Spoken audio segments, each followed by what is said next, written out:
Hi there, I'm Rene Wiborg, reporting from Aarhus, Denmark for GAFA.dk. I'm here together with some of the band members from Yes. They are here in Aarhus to play some of their classic albums live. This one, and this one. Enjoy. Look at him. Look at him. Okay. Hi, I'm Alan White, and I play in the band Yes, of which we have another two members here. I've been in the band since 1972, and I play drums occasionally, and I've had a very pleasurable time doing it. Yeah, hi, I'm Geoff Downs, and I play. It's my second stint with the band. I joined in 1980 originally, and then I rejoined about 3 years ago when we did the Fly From Here album, and we're still going strong. Okay, hi, I'm Steve Howe, I play guitar and sing a bit with Yes, and I've been back with Yes since 1995. I was in Yes in the 70s, and then just at the end of which Geoff of course joined us, and then of course Geoff and I went on to do Asia. Geoff produced GTR, another group I was in. We've done various groups, but in a way it's full circle back to Yes. I've even played on some of his solo albums. That's absolutely And your solo album. And I played on his solo. That's right. There you go. It's all cross-pollinated. Yes, it is. Okay, thank you. And welcome to Aarhus. I've read somewhere that the only time Yes was here was sometime in 1971. So that was quite a lot of years ago. Was it on the Iron Butterfly tour? Because I think that's when I remembered this hotel. Around, Could have been. It didn't say on the website, but no, but I think it was. I think we toured with Iron Butterfly and we came to Europe as well. So that was the only Yes time in Aarhus so far. But luckily, we're going to listen to you again soon.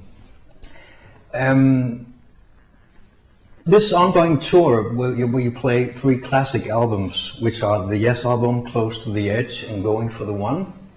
How's been so far the tour? Long, very long. Well, it's been great, and we've been playing this 3-album tour for quite a while.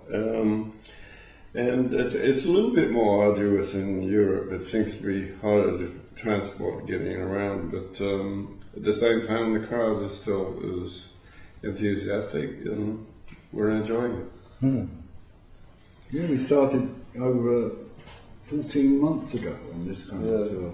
15 months ago when we went out with the 3 albums. So we've had a great response, and I think it's a very different sort of show from what we did before with just songs.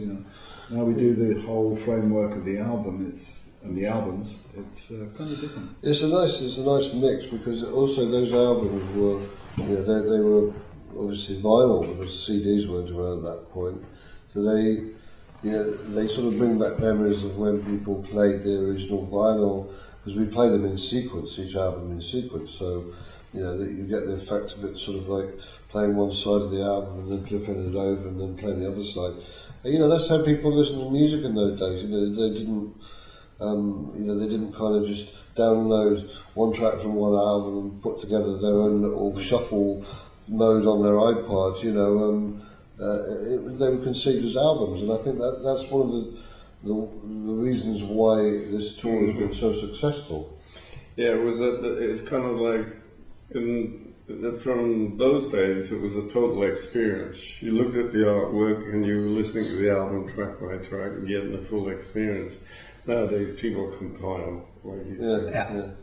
So that's the reason why you play them from from start to finish. Not really. It's just a lot of people have done it. But in true Yes nature, we do 3 instead of just 1. And the other thing is, of course, the fact that a lot of the tracks that were overlooked by the band historically, because they kind of, they did a set that was mixed up with the whole genre of music. The fans get a chance to hear some of the lesser known tracks, which I think is really nice that we actually do try to present them as close to the originals as we possibly can. Were there other reasons to pick exactly these 3 albums? Because you could have chosen any. Well, we album. discussed it. You know, we could have played any albums. You know, but what we came up with this first run of this concert was the 3 albums we've been playing. Just because there was some logic, there was some challenges, but also there was some ease. You know, we could drop into the Yes album. It's been a very stable part of our repertoire. So it was kind of parts of it were easy and parts of it were challenging, and therefore, you know, it was a good balance for us to do albums that popped across the 70s. Yeah, I mean, it was kind of like, it was staring us in the face really, because it became logical to do close to Yes and the Yes album, and then of course there was a slight change in style in the 70s and going for the one, so we just mixed everything up like that. I mean, you've been playing these songs for many years, but do they get harder to play, the parts? It's pretty complex music. It should get easier because we're more experienced at playing it, you know. But we have to refine it. You know, we have to define it sometimes and clarify and rehearse. You know, so yes. But without all that, it might be more difficult if we didn't prepare ourselves. I think you've got to be on the kind of music you can just sort of chill out and just, you know, strum along to. You know, it requires an element of focus every night, and I think that's what we all try and inject into it, is that, you know, you've got to retain some kind of a focus and present it in the best way you can, whatever happens that night.